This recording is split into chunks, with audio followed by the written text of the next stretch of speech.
नमस्कार दोस्तों।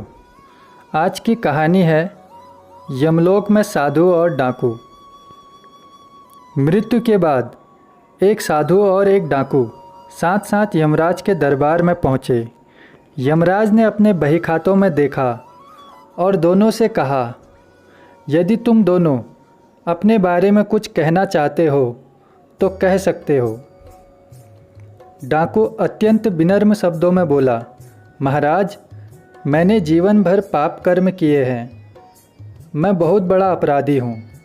अतः आप जो दंड मेरे लिए तय करेंगे मुझे स्वीकार होगा। डाकू के चुप होते ही साधु बोला, महाराज, मैंने आजीवन तपस्या और भक्ति की है। मैं कभी असत्य के मार्ग पर नहीं चला। मैंने सदैव सत्कर्म ही किए हैं। इसलिए आप कृपा कर मेरे लिए स्वर्ग के सुख साधनों का प्रबंध करें। यमराज ने दोनों की इच्छा सुनी और डाकू से कहा, तुम्हें दंड दिया जाता है कि तुम आज से इस साधु की सेवा करो। डाकू ने सिर झुकाकर आज्ञा स्वीकार कर ली। यमराज की यह आज्ञा सुनकर साधु ने आपत्ति करते हुए कहा, महाराज, इस पापी के स्पर्श से मैं अपवित्र हो जाऊंगा। मेरी तपस्या तथा भक्ति का पुण्य निर्थक हो जाएगा। यह सुनकर यमराज क्रोधित हुए।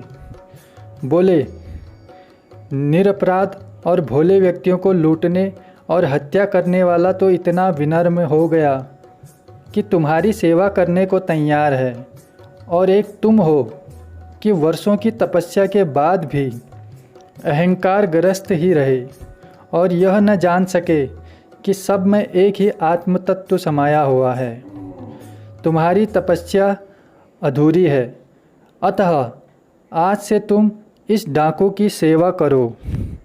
और इस प्रकार यमराज ने साधु को डाकू की सेवा में लगा दिया। इस कहानी को अंत तक सुनने के लिए धन्यवाद।